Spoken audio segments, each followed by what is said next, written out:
All right, yo, what's good? Isai here, and today I'm in Chattanooga, Tennessee, and where I'm on a 4-day shoot, 2 shoot days, 2 travel days, and today was our last day. We wrapped up the shoot, but I'm always getting asked on Instagram and on Twitter and just DMs, what camera do I use? What camera do I recommend? And it's always tough to um, answer that question because it just really depends on what you do.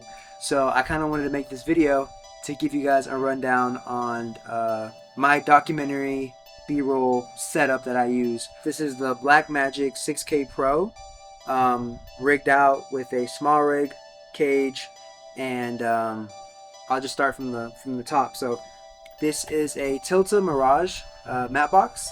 It's probably one of my new favorite additions to my rig. I got this last year, and before this I had like a whole rail system and a matte box that you put on rails, and it was cool, but it was just really bulky, hard to travel with. But I bought this Tilta Mirage last year, and I gotta say it's such a good matte box, good quality, and the best thing about this is the variable ND. So this matte box has two slits. It has one for circular filters, and Tilta sells a bunch of different filters in this format. And there's other third-party companies I think that sell filters like this as well. But this is a variable ND, so I can change my amount of ND just with the little thumb wheel. And I don't know exactly the stops. I'd have to go do some research, but I'm pretty sure it's like 2 to 10 stops of ND or 2 to 12 stops. I don't know. I'll put the description below. The kit that I bought with this came with a soft case, the matte box, and the variable ND, and then a bunch of lens adapters to put this matte box onto. So, I think it was like $300 or something, US dollars for this, maybe like 350. The lens that I'm shooting on for these type of shoots is the Sigma 24-70 f2.8. I love this lens. I can't give it more praises. It's really good, sharp image quality at the widest and tightest focal length.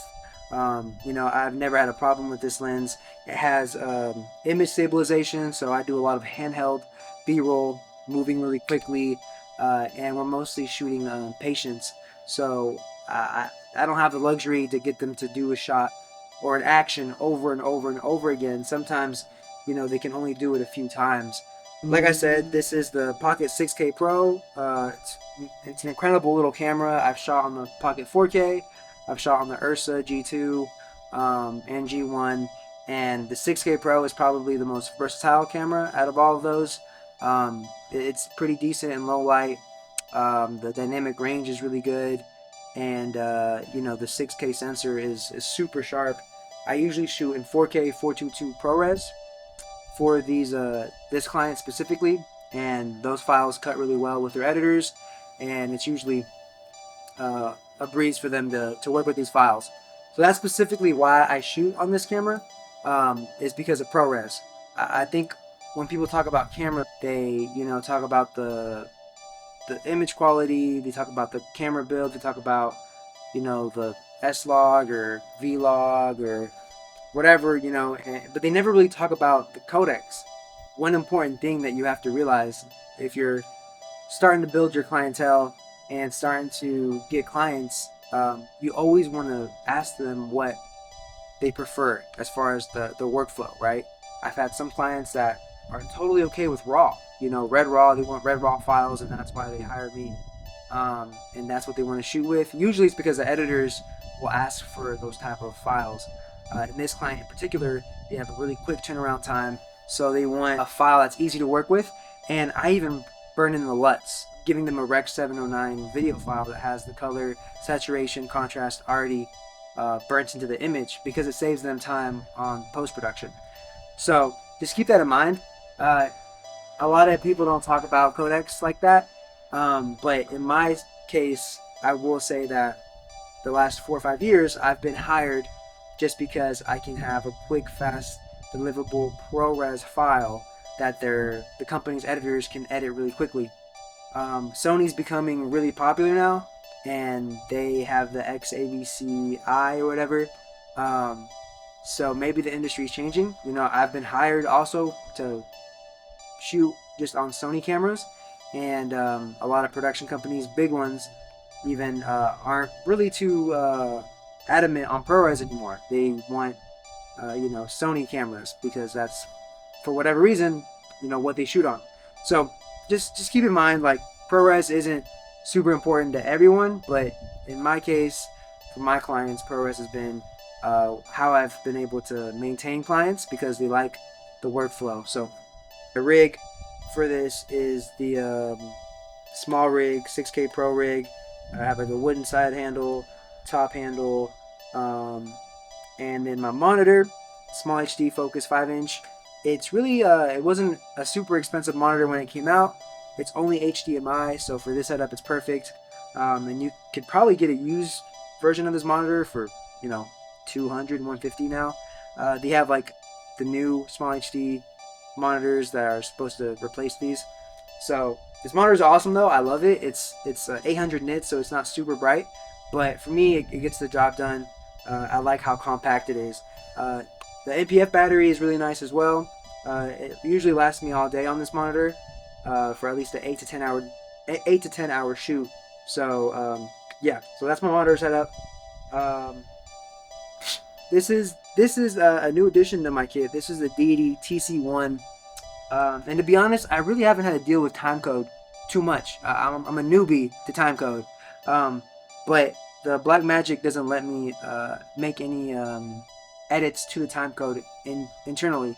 So I needed a way to change that, and this is a way for me to jam sync timecode and control the start point of timecode. Um, I'm not gonna pretend like I'm an expert on timecode. I just kind of got this to try it out to see if it can make the workflow for my clients a little easier and for myself for future shoots where I have multiple cameras. So I'm still learning timecode. I'm still learning like exactly the best way to use it. But I will say I've liked using this Deity TC1 and the mobile app. So yeah. Anyways, the Pocket 6K Pro. The reason why I choose this camera to shoot uh, these type of documentary run and gun shoots is because to me, I'm specifically only here to shoot B-roll for this client. They have an A-roll director, and then I'm the B-roll director. So all I have to worry about is shooting B-roll. So I needed something that was super nimble. I could be really quick with it. I wouldn't have to worry about battery life as much. I wouldn't have to worry about it being too heavy. And this camera, this rig is a little heavy, but it's manageable, and it's nothing that I can't hold for 20 minutes at a time, 30 minutes at a time. But the real reason I love this setup so much is because I use my small HD monitor as my reference monitor. So this is what I'm essentially framing and focusing off of. And I can zoom in really quick. I have focus assist to make sure I'm sharp.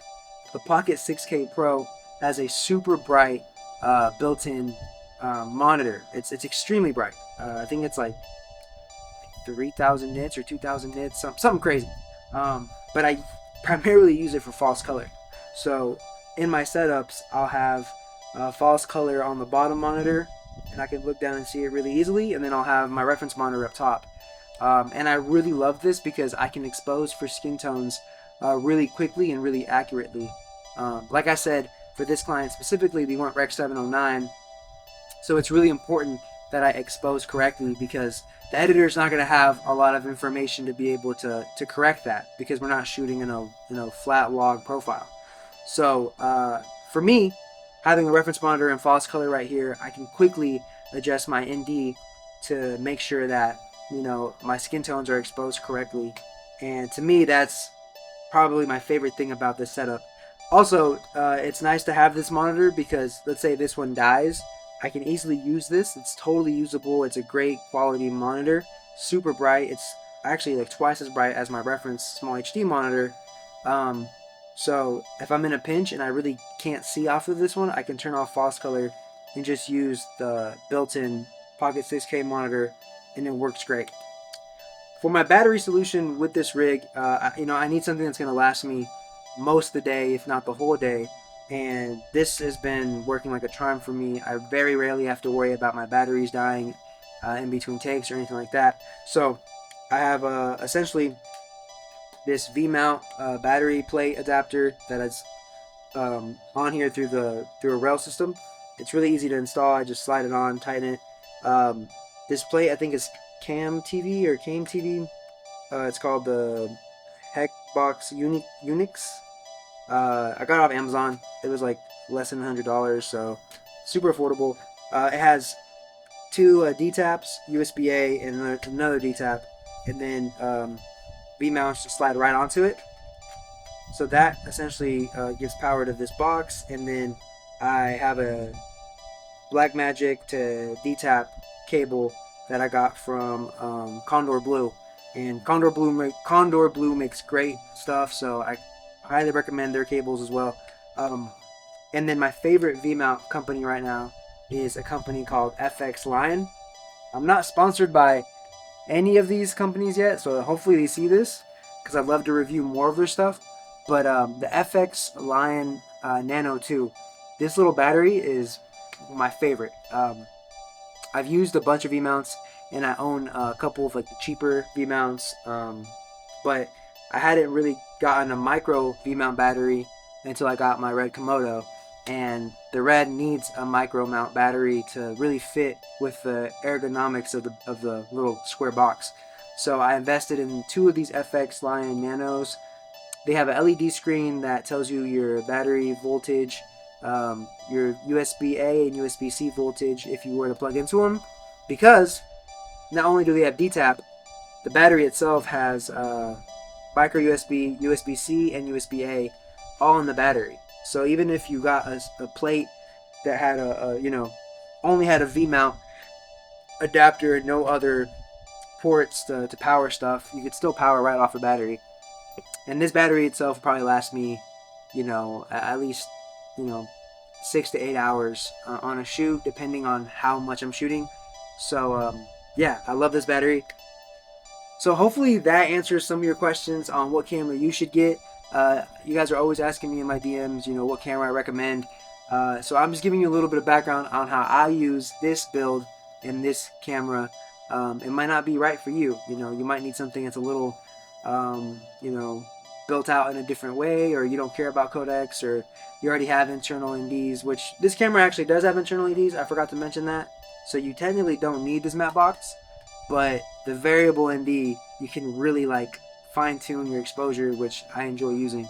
6K Pro has been used as a B cam or C cam with ARRI Alexas on shoots that I've worked on or my friends have worked on. So something about the Blackmagic skin tone is obviously right if working professionals are using it as a B cam or C cam. Anyways, I'd love to see what you guys are rocking with, what gear, what rig, what cameras you guys are using for your documentary shoots or your commercial shoots or whatever you're working on. Comment down below your rig and tell me why your rig is better than mine. You might have a way better setup, and I'd love to learn from y'all and see what y'all are using. So till next time, I'll see you guys very soon. Subscribe to the channel because we got some really cool videos coming out reviewing and comparing the FX series to the Komodo to the 6K Pro. So make sure you subscribe. And I got a bunch of really cool content that I'm gonna do in Ecuador on that documentary shoot. So make sure you subscribe, and I will see you guys all very soon. Peace.